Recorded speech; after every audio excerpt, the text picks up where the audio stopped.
دوسرا جو ہے وہ حضور صلی اللہ علیہ وسلم کی گستاخی سے ایمان ضائع ہو جاتا ہے. وہ اللہ تعالیٰ فرماتا ہے کہ ان تحبط اعمالکم ولکن لا تشعرون، تحبط کو تحبوط کر دینا، ختم کر دینا، غارت کر دینا. وہ نماز پڑھی، نے حج کیا، اپنا روزہ رکھا، لیکن اللہ تعالیٰ نے وہ خالق کا سارا کھانا ہی خالی کر دیا. تحبط اعمالکم، تمہارے میں اعمال کو حبوط کر دوں گا، ختم کر دوں گا. دو لفظوں میں یہ دونوں جگہ ایک ہی لفظ استعمال ہوا ہے. اگر شرک کیا تو تحبط اعمالکم، تمہارے اعمال ضائع ہو گئے، اور دوسرا گستاخی رسول کیا تو تحبط اعمالکم. یہ دونوں کی سزا ایک ہے. اور میں نہیں دے رہا، قرآن کریم دے رہا. دعویٰ کرنا ہے تو قرآن کریم کے خلاف کرو. قرآن نے فیصلہ کر دیا کہ کوئی محدث، کوئی مفسر، کوئی قاری، کوئی کسی کیسا بھی حافظ ہو، جگر گستاخی مصطفیٰ کا مرتکب ہے تو میرے آقا کے نزدیک، اللہ تعالیٰ کے نزدیک وہ زبردست مجرم ہے اور اس کی بخشش ناممکن ہے. اس پر امام ابن تیمیہ نے ایک مسلسل کتاب لکھی ہے. اس کتاب کا نام ہے سارب المسلول، کہ حضور صلی اللہ علیہ وسلم کے عاشق خدا کی سزا معاف ہو سکتی ہے، لیکن گستاخ مصطفیٰ کی سزا معاف ہی نہیں ہو سکتی. معاف ہی. اسی لیے تو کہتے ہیں نا، اللہ کا پکڑا چھڑانے محمد، اور محمد کا پکڑا چھڑا کوئی نہیں سکتا.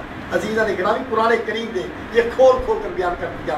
اب اس کے تقاضے یہ ہیں کہ یہ دیکھیں کہ یہ ہم دانت خوانی بھی ہو رہی ہے، کتابیں بھی لکھی جا رہی ہیں، سیرت پر بھی کام ہو رہا ہے، نعت مشاعرے بھی ہو رہے ہیں، سب کچھ ہو رہے ہیں، لیکن وہ نتیجہ برآمد نہیں ہوتا جو عشق کا تقاضا.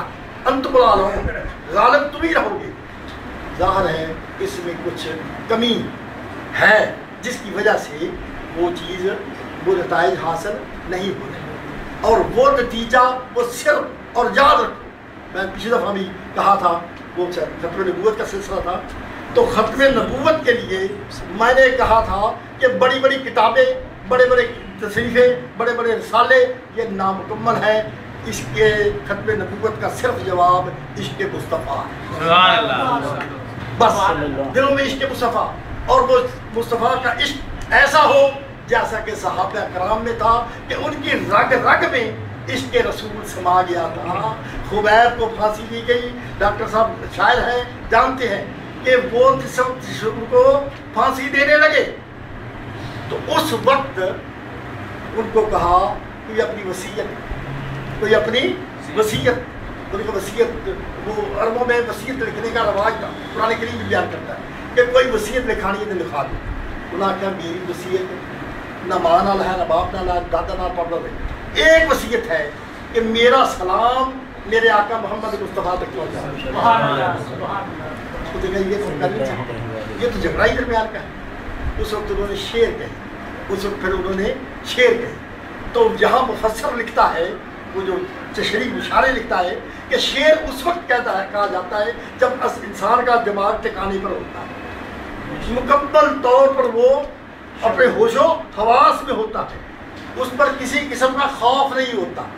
تو شاید شعر کہہ رہا ہے، مراد یہ ہے کہ عشق مصطفیٰ میں نہ اس کو خوف ہے، نہ اس کا ذہن معروف ہے، نہ وہ اس کو سمجھتا ہے کہ یہ سزا میری کدھر جا رہی ہے. وہ سزا پر یہ تیار ہو گیا. کہ یہ نہیں کر سکتا پھر ایک اور کر دینا. کیا کر دینا؟ کہنا کر دینا کہ میری روح جب جسم تو چھاڑی جائے، میری روح جب جسم تو چھاڑی جائے تو میری لاش رو غسل کرا دے گا. سربوت مل کے خوشبو تھوڑی تے میں کفن دا ٹکڑا پوا دینا تے میں قبر چ دفن جد کرن لگو تے میری آخری آس پہنچا دینا. نوں قبر دا پت جد کرن لگو پٹی شہر مدینے دی پا دے.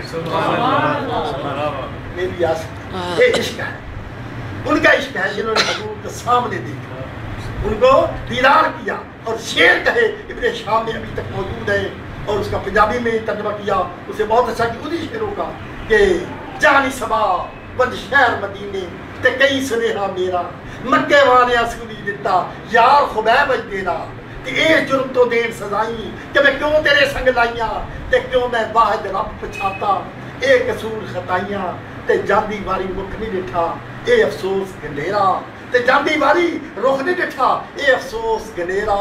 بعد مرن دے قبر میری تے پا جانا ایک پھیرا تے بعد مرن دے قبر میری تے جے کر پانا پھیرا میری ہڈیاں کٹھیاں ہو کے قدم چمن گیا. عزیزان گرامی واقعہ بخاری شریف میں آج بھی موجود ہے، آج بھی موجود ہے۔ یہ عشق ہے، یہ کچھ تقاضے کرتا ہے کہ وہ تقاضے جو صحابہ کرام کے تھے اگر وہی سلسلہ ہوگا تو نتیجہ نکلے گا، ورنہ باتیں تو ہوتی رہتی ہیں اور سلسلہ تو بنتا رہتا ہے۔ عشق کا تقاضا جو ہے حضور صلی اللہ علیہ وسلم سے اس شدت سے محبت کی جائے۔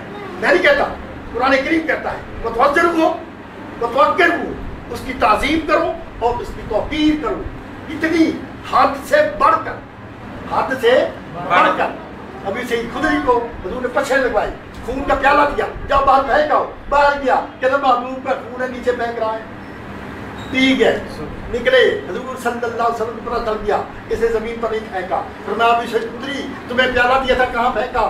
فرمایا یا رسول اللہ تو پھینک دیا۔ فرمایا نہیں تم نے پھینکا نہیں ہے۔ فرمایا یا رسول اللہ آپ سمجھ گئے ہیں تو میں نے وہ پی لیا ہے۔ اب اگر دنیا کا فتویٰ ہوتا تو کیا ہوتا؟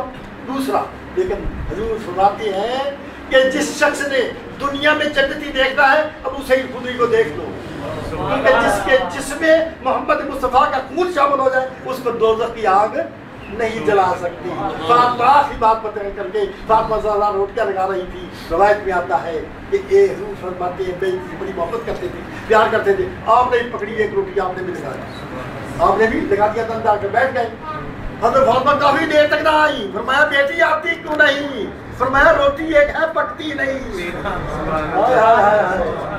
فرمایا بیٹی یہ پک کیسے جائے، اس میں تو محمد مصطفیٰ کا ہاتھ لگ گیا، جس کو میرے آقا کا ہاتھ لگ گیا، جس کو میرے آقا کا عشق نصیب ہو گیا، اللہ تعالیٰ کے فضل و کرم سے جنت الفردوس کا انتظام ہوگا۔